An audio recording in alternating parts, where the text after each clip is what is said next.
Colossenses capítulo 4, verso 1 em diante.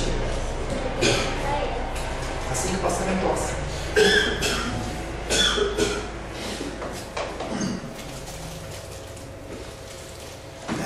Colossenses capítulo 4, verso 1 em diante. Meu propósito para hoje é a gente estar encerrando a meditação do livro de Colossenses. Nós passamos alguns meses meditando sobre o livro de Colossenses. Eu ainda não defini qual vai ser a nossa próximo tema, próximo livro que nós vamos estudar, mas conforme eu tenho falado para você, eu estou entre João e Romanos, tendendo bem para João. Vai ser um tempo de estudo longo, mas eu creio que o Evangelho de João tem muito para nos ensinar, como todos os livros da Palavra de Deus. Colossenses capítulo 4, verso 1 em diante, diz assim: Senhores, tratai os servos com justiça e com equidade, certos de que também vós tendes Senhor no céu. Perseverai na oração, vigiando com ações de graças.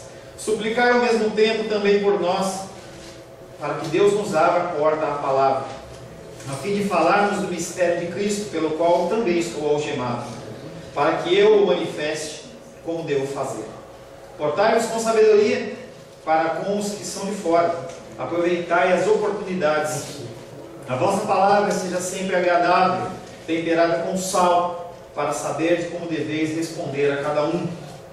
Quanto à minha situação, Tíquico, irmão amado e fiel ministro e conservo no Senhor, de tudo vos informará. Eu vou envio com expresso propósito de vos dar conhecimento da nossa situação e de alentar o vosso coração. Em sua companhia vos envio Onésimo, o fiel e amado irmão que é do vosso meio. Eles vos farão saber tudo o que por aqui ocorre. Saúdo-vos Aristarco, prisioneiro comigo, e Marcos, primo de Barnabé, e Jesus, conhecido por justo, os quais são os únicos da circuncisão que cooperam pessoalmente comigo pelo reino de Deus. Eles têm sido o meu lenitivo, ou o meu alento. Saúdo-vos Epáfras, que é dentre vós, servo de Cristo Jesus, o qual se esforça sobremaneira, continuamente por vós nas orações, para que vos conserveis perfeitos e plenamente convictos em toda a vontade de Deus. E dele dou testemunho, e de que muitos se preocupam por vós, pelos de Laodiceia e pelos de Hierápolis. Saúda-vos Lucas, o médico amado, e também Demas. Saudai os irmãos de Laodiceia e Ninfa, e a igreja que ela hospeda em sua casa. E uma vez lida esta epístola perante vós, providenciai, porque seja também lida na igreja dos Laodicenses e dos de Laodiceia, lede-a igualmente perante vós. Também dizei a Arquipo, atenta para o ministério que recebeste do Senhor para o cumprires. A saudação é de próprio punho. Paulo, lembrai-vos das minhas algemas, a graça seja convosco. Palavra do Senhor, amém? Senhor, em nome de Jesus, queremos te agradecer, porque por vários meses, Pai querido, estivemos meditando nesse rico livro de Colossenses. O Senhor nos trouxe ensinamentos, Pai. O Senhor nos trouxe direções. E nós, mais uma vez, estamos aqui nesse lugar para ouvir a direção do Senhor. Peço ao Senhor, Pai querido, que sobre a minha vida haja a Tua inspiração, a Tua capacitação. Que nada, Pai querido, que eu venha falar, venha, Pai querido, a entristecer o seu coração, e que eu fale apenas as coisas que provém do Senhor. Peço também, Senhor, que sobre o coração dos meus irmãos e das minhas irmãs, Pai, haja o espírito de entendimento, e eles possam receber um recado santo para as suas vidas. Em nome de Jesus, amém. Glória a Deus. Semana passada estivemos meditando sobre o senhorio cristão e a intercessão pelos santos. Ser Senhor, ser alguém que é chefe, alguém que é líder, é um privilégio que nos é concedido por Deus. Pais se encaixam nesse quadro. É um privilégio nós podermos ser sacerdotes no nosso lar. Nos é concedido por Deus esse privilégio. Interceder também é um privilégio, pois pensamos em alguém diferente de nós mesmos. E como é fácil nós pensarmos em nós mesmos. Se Deus não fosse Deus, Ele tinha nos dado 3, 4 umbigos e a gente ia ficar sempre olhando para eles, porque nós procuramos sempre a resolução dos nossos problemas e das nossas dificuldades. Esses são mais ensinamentos que nos levam a ser como Cristo. E aí eu pergunto para você: ser Senhor da forma cristã, ser uma pessoa que ora e intercede pelos outros, não faz parte da sua vida? Eu convido você a meditar na sua conversão, porque cristão faz isso. Se você não faz isso, é bom você repensar um pouco do seu cristianismo. A palavra de hoje tem como título ao versículo que ficou. O versículo que ficou da semana passada é perseverar em oração, vigiando com ações de graças. O título da palavra de hoje é sabedoria e tempero no falar. Como falta isso na vida dos cristãos, né, Lu? Sabedoria, tempero no falar. Pastor, eu vou pôr um sazon na minha palavra. Eu acho que você precisa pôr um sazon na sua palavra, porque muitas vezes ela é muito salgada, muitas vezes ela não tem gosto de nada. E aí a minha tia, ela tem problema de pressão, então quando a Rosângela faz comida para ela faz sem sal. E aí você que está acostumado a comer essas coisas condimentadas, se você coloca uma comida sem sal, ruim, parece que você não está comendo nada.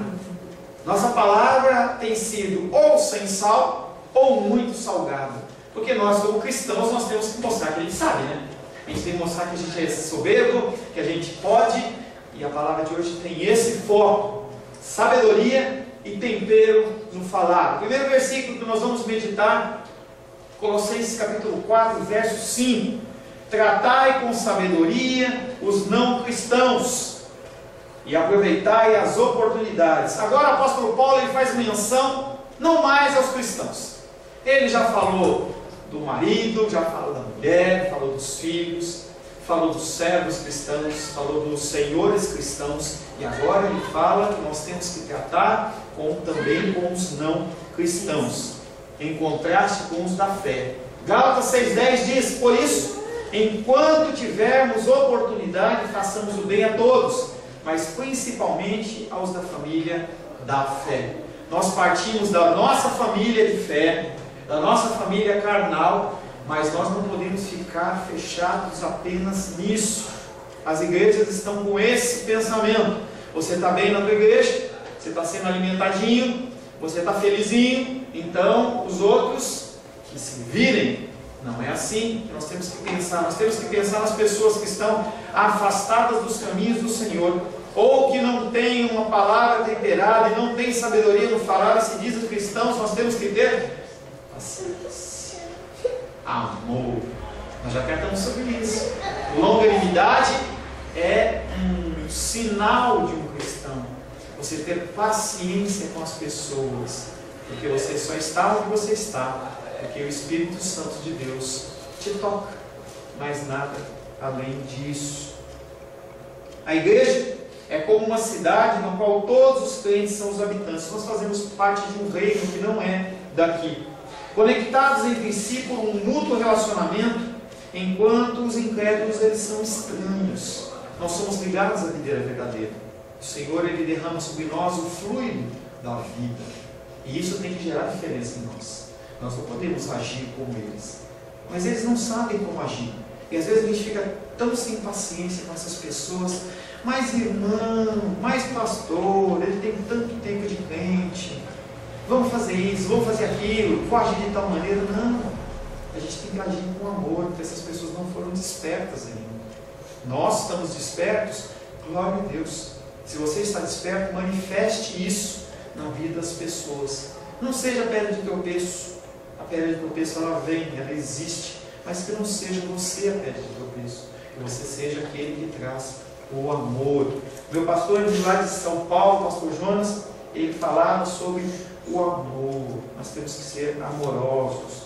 Aqueles que são de fora, eles olham para nós de uma maneira diferente. Na igreja primitiva eles tinham esse tipo de problema.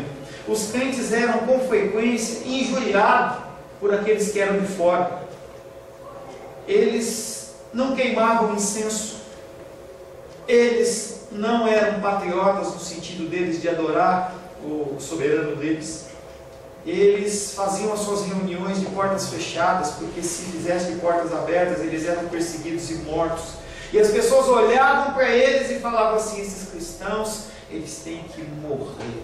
O apóstolo sabia que a melhor maneira de vencer essas calúnias era que os cristãos se conduzissem diariamente cristãos. Nós não somos chamados a sermos cristãos apenas de domingo. Nós não somos chamados a sermos cristãos apenas no dia do culto. Nós não somos chamados a sermos cristãos apenas com o pastor, ou com o presbítero, ou com a pessoa da intercessão, ou quando você está numa reunião de oração. Mas o Senhor espera realmente que você entenda a palavra dele e seja a luz do mundo. Você só pode ser luz do mundo como Jesus o era, em meio a pessoas doentes e pessoas enfermas.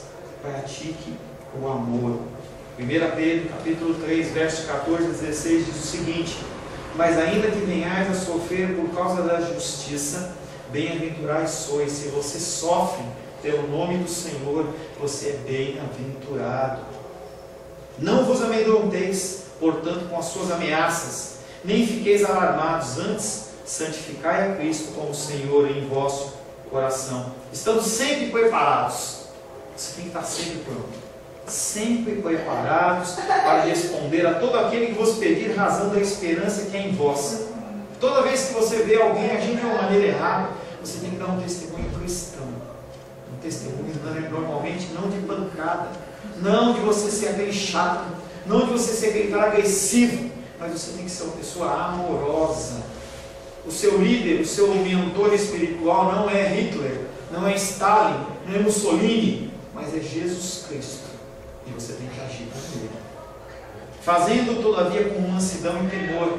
Qual a resposta de Jesus quando ele era injuriado, quando ele estava sendo crucificado? Pai, perdoa, eles não sabem o que fazem. O que te faz maior do que o Senhor? O que te faz maior que Cristo? Então você achar que você pode se colocar como um juiz, como uma pessoa que sabe de todos os elementos, sabe de todas as coisas, você estabelece o juízo, você tira o advogado de defesa e você já põe a pena e você mata a pessoa. Jesus Cristo não fazia isso. Fazendo todavia com mansidão e temor, com boa consciência, de modo que naquilo em que falam contra vós outros, fiquem envergonhados os que difamam o vosso bom procedimento em Cristo. Mas por que ele tem que pensar? Por que nós temos que levar em conta os incrédulos? E não ficar apenas nos crentes? É tão bom. Eu olho para você e falo: a paz do Senhor, você responde: a paz do Senhor. Eu te dou um beijo, você me dá um beijo. A gente tem um amor, a gente tem um carinho. Por que a gente tem que se preocupar com os de fora? Deixa eles para lá. Nada é mais fácil de ocorrer do que os incrédulos irem de mal a pior em virtude da imprudência do nosso falar, as suas mentes serem feridas e o resultado ser uma rejeição do Evangelho. Gandhi, como um grande líder espiritual, não nosso, mas do povo da Índia, ele certa vez, já falei isso, falo mais uma vez, certa vez ele olhou para alguém que estava provavelmente pregando o Evangelho para ele e falou assim: vocês cristãos, é uma coisa muito bonita, eu só queria que vocês vivessem o que vocês pregam. Dando a entender que se ele visse realmente um testemunho cristão naqueles que estavam pregando o Evangelho, ele, Gandhi, iria estar mais ouvido, talvez quisesse conhecer e viver. Não adianta você falar do Evangelho, não adianta você falar da palavra de Deus se o seu comportamento não espelha o que você fala. Pastores têm sido réus de púlpito, porque eles falam daquilo que não vivem. Nós, como pais e mães, temos julgado, nós temos tentado fazer que os nossos filhos eles ajam de maneira que nós mesmos não agimos. Essa semana a Rosângela me chamou a atenção em alguma coisa e eu retruquei, e aí ela me chamou e falou assim: você fez que nem a nossa filha. Não é ela que faz que nem eu. Nós servimos de espelho e exemplo para os nossos filhos. Mães, vocês são exemplo. Eles olham para vocês e falam assim: como a minha mamãe procede, eu procedo. Como meu papai procede, eu procedo. Não é diferente com as pessoas do mundo, com as pessoas que você convive no trabalho, que você convive na escola, que você convive no dia a dia, amigos, familiares, pessoas que estão nas trevas, precisam da luz e você apenas fala. Você apenas fala. Você tem aquela boquinha nervosa. Tem um brinquedinho que era mais ou menos na década de 70, que era uma boquinha que você dava uma corda nele e ficava assim. Só boquinha, só fala. Fala. Mas você não vê. As pessoas olham para você e não veem isso. E precisam ver. Não é o seu falar que vai convencer. Não estou dizendo você ficar de boca fechada. Tem uma linha teológica que fala assim: eu tenho que deixar Deus trabalhar. Então eu não falo nada. Errado. Nós temos que falar. Mas nós temos que falar e viver. Por isso que eu sou partidário em você fazer um devocional, você fazer uma leitura diária. Não de um capítulo, 5 capítulos, 10 capítulos. Você não vai viver aquilo. Se eu tivesse pego o livro de Colossenses e pregado em 4 sermãos, quantos ensinamentos você não ia ter tido contato? Nós temos que meditar a palavra de Deus, porque ela vai falando do seu coração. E não tem que ser uma tacada só, porque senão você engasga. Que nem eu quis tomar um pouco de água a mais aqui, a água entrou meio torta assim, você engasga. As pessoas têm sido engasgadas com a demonstração da palavra de Deus sua.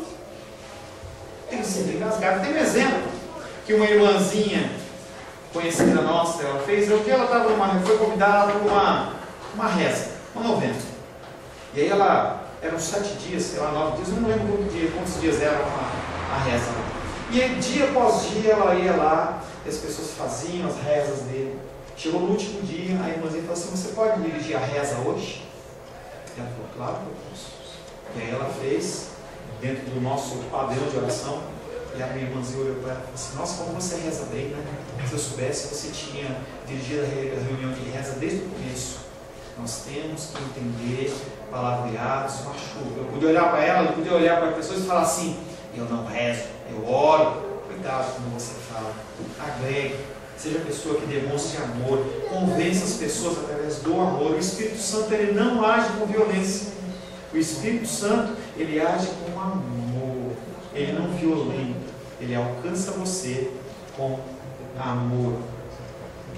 Romanos capítulo 13, verso 12, não, desculpa. Efésios capítulo 5, verso 15 e 16. Portanto, veja prudentemente como andais, não como nécios, não como pessoas novas convertidas. Você já tem tempo de cristão, gente. Começa a andar comum. Começa a andar comum. Não como nécios, e sim como sábios, remindo os tempos, porque os dias, eles são maus. Conversava essa semana com uma irmã pela internet, e ela falava para mim assim, que ela profetiza e que ela tem feito isso, e que ela faz, e que ela vai tomar o Brasil para Jesus, e que ela vai tomar não sei o quê. Gente, eu acreditei nisso. Mas a gente tem que entender que a promessa que tem é que nós vamos passar por dias cada vez piores. E as pessoas precisam saber que você é uma boia no meio do oceano. Não que você é um peso. Em que quando ela precisa de você, em vez de você se manter na superfície a salvando, você é um peso e leva ela para o fundo. Com julgamento, com pancada, com raiva, com ira e julgamento, e a pessoa não sabe o que fazer, já está numa luta desgraçada que você ainda aumenta o peso. Você amarra uma pedra no pescoço da pessoa e joga lá no fundo. Como se a pessoa ela tivesse a possibilidade de fazer aquilo por si próprio. Não tem como. Nós temos que agir com amor. E os tempos, eles são maus. Porquanto, quanto mais nossos caminhos forem cobertos de ocasião para ofensa, tanto mais cuidadosamente devemos precaver-nos para que nossos pés não tropecem. Oportunidades têm sido dadas a você. Não as perca. Utilize com sabedoria. Romanos capítulo 13, verso 12 diz: vai alta a noite e vem chegando o dia. Deixemos, pois, as obras das trevas, revistando-nos com as armas da luz. Pare de arranjar contenda. Pare de demonstrar ira. Pare de demonstrar julgamento. Pare de fazer essas coisas que não agradam ao Senhor. Seja uma pessoa firme nos seus propósitos. Haja segundo a direção do Senhor, mas não haja todo o tempo na tua carne. Ou melhor, não haja nenhum tempo na sua carne. Às vezes tem momentos em que você tem que ser duro, mas seja duro pelo Senhor. Não com a tua sabedoria, não mostrando que você sabe mais ou que você pode mais. Você mata as pessoas e você as machuca. Eu estava conversando com o João antes. As pessoas, elas usam da palavra de Deus para matar. O único exército em que os próprios soldados se matam é o exército cristão. Você está vendo o irmão que é do teu lado, é como se fosse um soldado da obra, e você faz questão de matar ele. E mata com a palavra, porque você está agindo errado, porque a palavra diz isso, a palavra diz aquilo. Você não age com amor. Age com amor que você vai ver a diferença. O teu objetivo não é destruir. Você não está mais em Antigo Testamento, em que Deus mandava, vai lá e destrói aquela cidade, não deixa sobrar ninguém, como nós estamos estudando em Josué. Hoje é a época da graça. Não graça sem lei, graça com sabedoria, graça com amor. Qual o exemplo que você tem dado perante os cristãos? Quando as pessoas cristãs olham para você, elas veem o quê? Quando você está perante a não cristãos, as pessoas veem o quê? Uma pessoa serva de Deus, ou elas ficam espantadas e olham para você? Você, Paulo, é crente? Você, agora eu falo Paulo, agora eu falo para três, né? Para mim, para mais dois. Já dou um recado, se for, entendeu? Já pega um dos dois, um dos três. Paulo, você é crente? Nunca pensei nisso. Eu não sei se isso é um elogio, isso é horrível. Porque a pessoa olha para nós e não vê a gente como cristão. Você ajunta ou você espalha? Você é daquelas pessoas que quando está vendo os caquinhos afastados, uma pessoa toda esfacelada, você sopra ou você tenta juntar e juntar os pedacinhos? Você é reconhecido pelo amor ou pela chatice? A pessoa olha para você e lá vem o chato. Lá vem aquele que acha que é o sábio. Aquele que agora é evangélico, agora ele sabe de todas as coisas. Como é que ele se vê? Como chato ou como uma pessoa que agrega? Jesus era o tipo da pessoa que agregava as outras ao seu redor. Onde Jesus chegava, as pessoas se achegavam. As pessoas sentiam diferença. É por isso que quando você vê, logo no início da igreja primitiva, em que Jesus Cristo não estava fisicamente naquele lugar, mas ele estava em espírito, 3.000 pessoas se achegaram. 3.000 pessoas confessaram Cristo como Salvador. 3.000 pessoas foram agregadas à igreja primitiva. Imagina hoje você está andando na rua e fala assim: vamos lá no culto? Hein, João? Vamos lá no culto? Vamos lá no culto da minha igreja? E a pessoa olha para você, você começa a falar, e aí de uma hora para outra eu estou aqui me preparando, chega o João com 3.000 pessoas. Não, pastor, isso aí só era no passado. O Espírito Santo, ele estava lá e está aqui hoje. É possível sim. É possível sim. Não com pancada, com amor. Sem deixar de ser firme nos seus posicionamentos, Jesus Cristo sempre ganhava as pessoas pelo amor. O que você acha, tendo a seguir o exemplo de Jesus? O que você acha de você deixar a sua pessoa dentro do armário? Apesar que armário, colocar dentro do armário, eu acho que é uma palavra meio perigosa, né? Colocar em outro lugar. Você coloca o seu eu em outro lugar e você deixa Cristo reinar na sua vida. O que você acha disso? Colossenses capítulo 4, verso 6 diz o seguinte: que a vossa palavra seja sempre agradável. É às vezes? É quando você quer? Ela é o quê? Como é que é? Sempre. Que a vossa palavra seja sempre agradável, temperada com sal, sabendo responder a cada um como convém. Entenda que as palavras ser agradável não é que você é carneirinho. Tudo que acontece você recebe, você abaixa a cabecinha, não estou falando isso. Mas você que já foi repreendido pelo confessor no Espírito, você sabe muito bem que uma palavra de repreensão que vem do Senhor é diferente. Parece que você sente, quando você fala, o outro fala na carne, você sente aquele cheiro de enxofre, né? Aquele cheiro ruim. Porque a pessoa está querendo expor a religiosidade dela e está querendo crescer em cima de você. E você olha e fala assim: o que ele está falando? Mas quando vem de Deus, o coração é tocado. É diferente. É diferente. Não é uma coisa que vem de você, é uma coisa que vem de Deus. E Ele capacita você a fazer isso. Que a vossa palavra seja sempre agradável, temperada com sal, sabendo responder a cada um como convém. Nosso falar. Todos aqui falam. Você fala? Amém? Alguns falam, né? Não são todos. Amém? Amém. Glória a Deus. Todos aqui falamos. Mas aqui somos exortados a falar como convém a um cristão. Você não pode ser como você era antes. Eu lembro que quando eu não era cristão ainda, eu fazia piadinha suja, e eu falava besteira, e eu fazia fofoca, e falava isso, fazia... E as pessoas gostavam demais de mim. E se você fizer isso, sabe que as pessoas vão gostar de você? Você vai ser popular? Não no reino de Deus. Não no cristianismo. Você tem que mudar o seu falar. Ser cristão requer uma nova linguagem, uma linguagem saudável, uma linguagem suave, de modo que os ouvintes se sintam atraídos. Aqui ele condena meramente as comunicações que são francamente perversas ou ímpias. mas também as que são inúteis e ociosas. E não é, não, pastor, eu não falo mais palavrão. Não é que eu faço mais piadinha nesse sentido. Gente, eu não falar coisa que não edifica. Nós lemos naquele versículo de Efésios 5, 15, 16, que os tempos são maus. Nós temos que remir o tempo. Nós não temos tempo para ficar perdendo com besteira, com papo furado. Nós temos que falar coisas que edificam. Eu não estou falando que você tem que ficar o tempo inteiro recitando a Bíblia, mas você tem que falar coisas que edificam, coisas que engrandecem, coisas que engrandecem o nome do Senhor. Afinal de contas, eu e você estamos na terra com o objetivo único de glorificar o nome do Senhor. E essas palavras, elas têm que ser palavras temperadas com sal. O termo graça é empregado no mesmo sentido, como sendo o oposto de falar demais. A pessoa que fala muito, fala besteira. O que você acha? Você já ouviu isso? Mas por que você tem uma boca só e não tem duas bocas e um ouvido só? Você é mais para ouvir do que para falar. Ouça as pessoas. Às vezes não fale nada. Seja uma pessoa que seja receptiva a falar. Às vezes você chega para a pessoa e começa a falar do seu problema e a pessoa parece que ela já tem todas as cartas na manga. E aí você começa a falar e a pessoa já, não, mas isso. Ah, mas eu estou triste. Não, você não pode ser triste. O Senhor é a tua força. E, não, mas Jesus Cristo fala isso. Você começa a lançar uma série de versículos, a pessoa vai murchando, tem aquelas ameixas. Já viu aquela mexinha preta? Murchinha, ficando murchinha. Tá bom então, mas eu estou com fome. Nunca vi um justo mendigar o pão. E você sabe um monte de versículo de cor que só massacra a pessoa. Gente, nós temos que ser amorosos. Cuidado com o seu falar. Como é que eu faço isso, pastor? Eu não tenho jeito para isso. Como tudo no reino de Deus, começa devagar. Devagarzinho.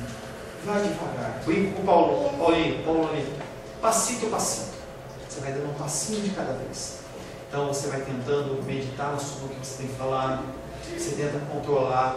Às vezes você vai se exceder, você volta, pede perdão. Mas você tem que começar a avançar. Vai chegar um ponto que você vai falar alguma coisa e você, opa, isso não glorifica a Deus. É possível? É, mas tem que ser devagar. Você não tem que ser santo de uma hora para outra. Deus não fez isso. Se Ele quisesse isso, assim que você aceitasse Jesus como Salvador, você recebia um vidrinho, entendeu? Um líquido especial, em que purgasse toda a sua impureza, e aí você ficasse santo, andando sem tocar o chão. Lembra de Jesus de Nazaré, Paulo? Sem tocar no chão, assim como se fosse um espírito. E as pessoas olham, lá vai o santo. Não, é pouco a pouco, devagar. Nós devemos seguir o exemplo de Cristo. 1 Pedro 2,23 diz: pois ele, quando ultrajado, não revidava com ultraje, quando maltratado, não fazia ameaças, mas entregava-se àquele que julga retamente. Quando você for ultrajado, humilhado, quando você vê uma situação errada, não é que você responder com a mesma moeda.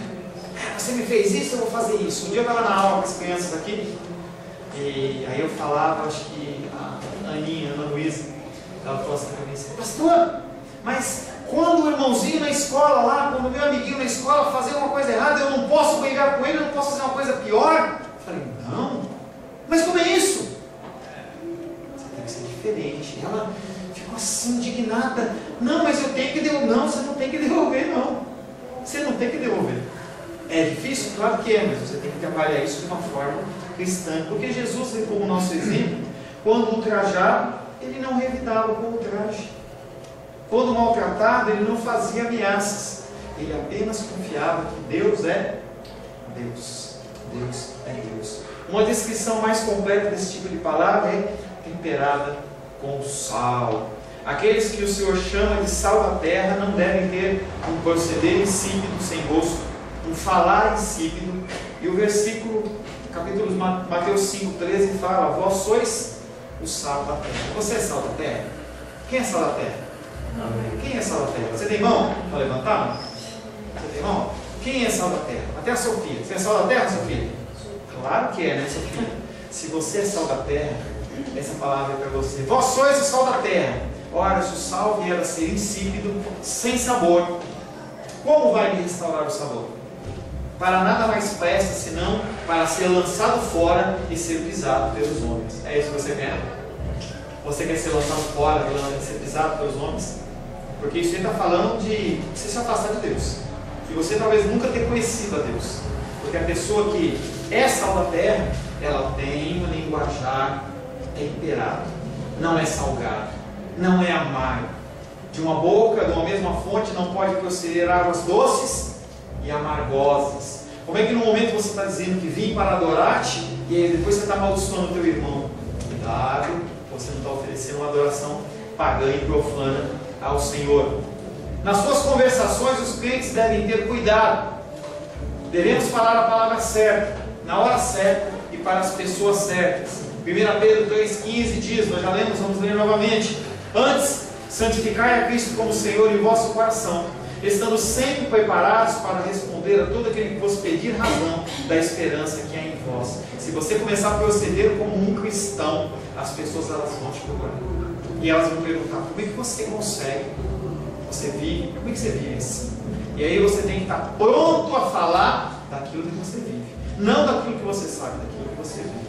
Porque se você falar daquilo que você não vive, a pessoa vai identificar em você e você vai ser levantado como um mentiroso.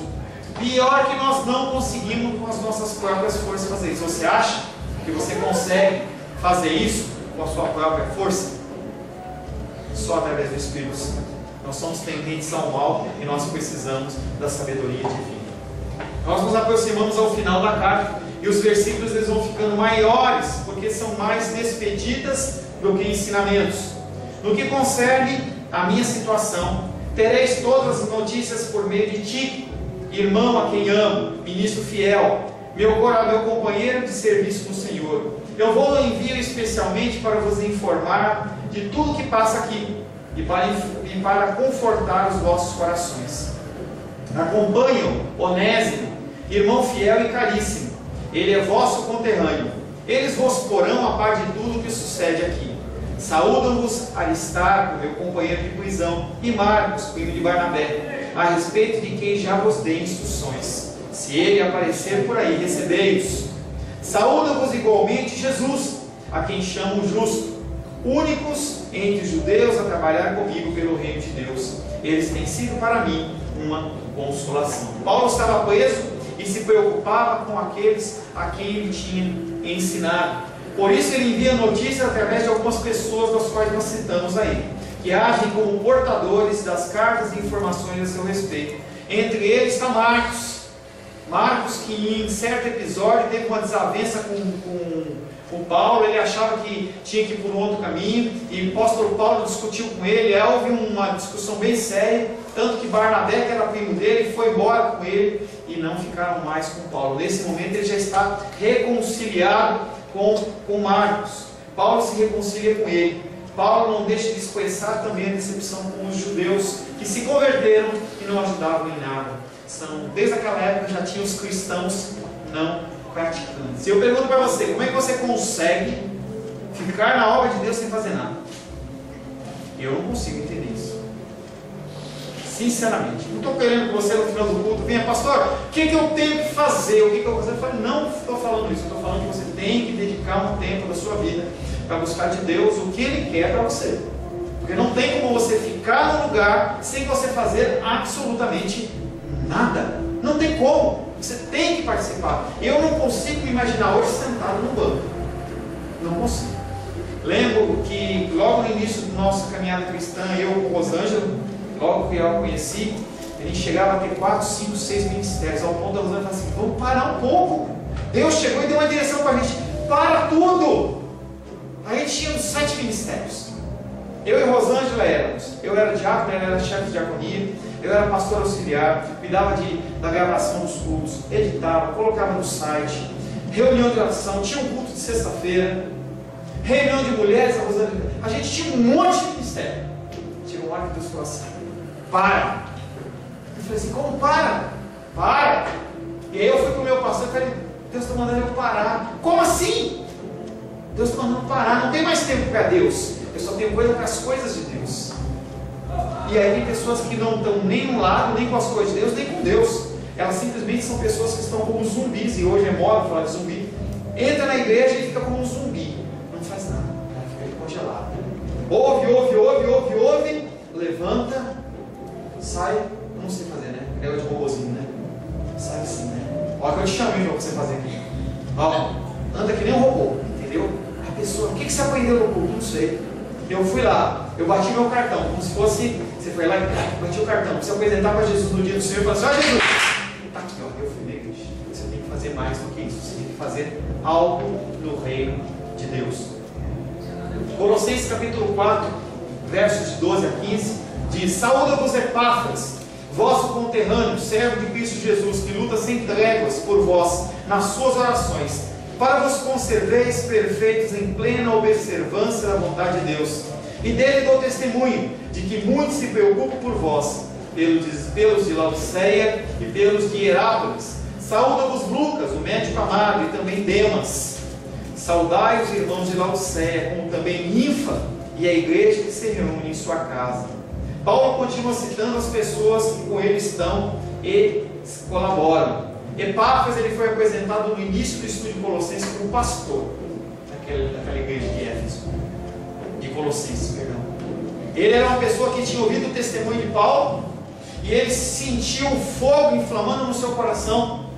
Não é o fogo do juízo, um fogo, o desejo de fazer, entendeu? Eu não entendo aquilo que eu estou falando diferente, mas um fogo, um desejo de fazer. Eu não sei se você já teve isso. Quando eu entrei na igreja, você quer fazer, parece que você tem que salvar o mundo. Você vai, é que nem os novos, as pessoas que se formam na universidade, parece que a pessoa vai conquistar o mundo. E aí, às vezes ela se decepciona, às vezes não. Mas esse Epáfras, ele recebeu o evangelho e começou a pregar. E no começo da exposição de Colossenses eu falei que as 3 cidades eram muito próximas: Colossos, Hierápolis e Laodiceia. Tá? Então essas 3 cidades acabaram por sendo evangelizadas por Epáfras. Esse texto diz que Epáfras orava por eles, porque as heresias estavam passando e eles estavam preocupados. E as pessoas caem. Se você acha que se você não vigiar você não cai, você está enganado. Demas, ele é citado aqui como uma pessoa fiel. E também Demas, como uma pessoa que está aqui comigo, está trabalhando. Ele é uma pessoa que está junto comigo. Só que essa pessoa, esse Demas, ele não ficou por muito tempo. 2 Timóteo, capítulo 4, verso 10, quando o apóstolo Paulo manda uma carta para Timóteo, chamando a atenção dele, ele diz: porque Demas, tendo amado o presente século, me abandonou e se foi para a Tessalônica. Crescente foi para a Galácia e Tito para a Dalmácia. 3 pessoas abandonaram o evangelho nesse período. Estavam andando com o apóstolo Paulo, cansaram, acharam que estava difícil demais.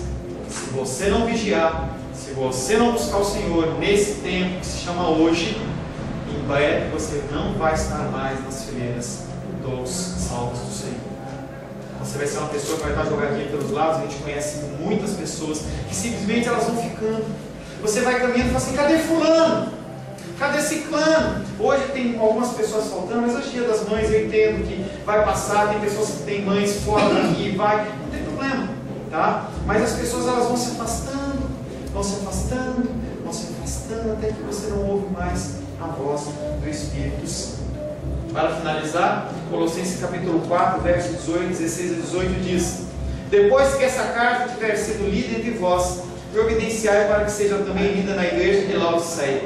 Quanto a vós, lede a que vier de Laodiceia, e dizei a Arquipo: atende ao ministério que recebeste do Senhor, e esforça-te por cumpri-lo bem. Não é de qualquer jeito, tem que cumprir bem. A saudação, eu, Paulo, a faço de próprio punho, lembrai-vos das minhas prisões, a graça esteja convosco. O apóstolo Paulo finaliza essa carta aos Colossenses, agradeceu a participação das pessoas, recomendou outras, e ele encerra fazendo uma coisa que ele fazia costumeiramente: ele assinava. Quer dizer, pastor, que não era ele que escrevia? Não necessariamente. Tem uma figura de uma pessoa que era uma pessoa que ouvia o que o apóstolo, o que as pessoas falavam, e ele simplesmente anotava.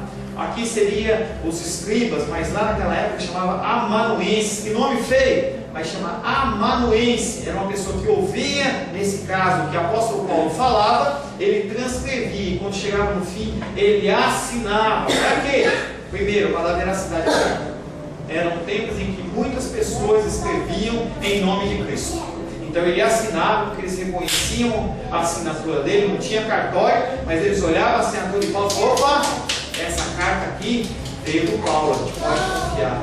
Além disso, aquelas cartas e ensinos heréticos que vinham com o nome de outras pessoas eram jogadas de fora. Nós finalizamos o estudo de Colossenses. Deixo para você simplesmente que você, nessa noite, que você tenha sabedoria no falar, tenha uma palavra temperada. Olhe para as situações como oportunidades do Senhor e não como ação do diabo. Porque às vezes a gente olha como uma ação do diabo, não é ação do diabo. É uma ação que a pessoa está manifestando ali, que o Senhor está falando assim: eu estou pedindo ajuda. E o Senhor fala assim: ajuda, joga a boia, fala de amor. Mas de novo, quantas vezes? 70 vezes 7. 70, aí você vai lá, faz a conta. Você abre uma tabelinha e fala assim: bom, 7 vezes 7, 49, 490 vezes. Tá? Eu vou perdoar essa pessoa 490 vezes. Depois disso, pau na cabeça dela. Não.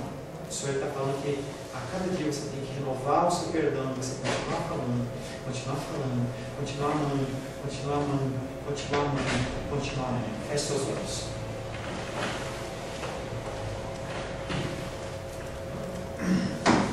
Senhor Deus, queremos agradecer a Ti, Pai, pela Tua graça, pela Tua misericórdia, pelo Teu amor, pela Tua paciência, pelo Teu sacrifício, pelas Tuas palavras. Queremos agradecer ao Senhor. Não estamos aqui pelas nossas forças. Não temos essa capacidade. Nós precisamos, Pai, do Teu discernimento, do Teu entendimento, porque temos tido a oportunidade de estudar a Tua palavra. Nós, Pai, que não vivemos em países não cristãos, países em que há perseguição, mas nós vivemos num país em que nós podemos sim ouvir a Tua palavra, mas não queremos que essa palavra, Pai, que entre por um ouvido e saia pelo outro. Nós queremos que essa palavra gere mudança e transformação, Pai. Nossos irmãos, nossas irmãs, sejam em Cristo, sejam, Pai querido, pessoas que são de fora, sejam pessoas, Pai querido, que são ligadas a nós de alguma maneira, têm sido expostas, Pai querido, ao Evangelho de maneira muitas vezes errada. E nós queremos ser agentes de amor. Nós queremos agregar, Pai. Nós queremos que as pessoas, quando estiverem com dificuldade, quando o Espírito Santo as tocar, elas possam ver em nós, não acusadores, mas elas possam ver em nós servos e servas de Deus de uma maneira fiel. Por esses meses que nós passamos por Colossenses, Pai, o Senhor nos trouxe muitos ensinamentos. Agradeço, Pai querido, ao Senhor por esse tempo em que estivemos estudando esse livro. Peço perdão ao Senhor, Pai querido, por tudo que eu falei, que veio do meu coração. Pai querido, eu sou um ser humano e às vezes, Pai querido, eu ando segundo a minha vontade. Eu peço, Pai querido, que o Senhor possa, Pai querido, estar limpando os caminhos, Pai querido, com o Teu sangue. E que apenas o que provém do Senhor seja gravado no coração dos meus irmãos e das minhas irmãs, Pai. Te louvamos, Pai, em nome de Jesus. Amém. Amém.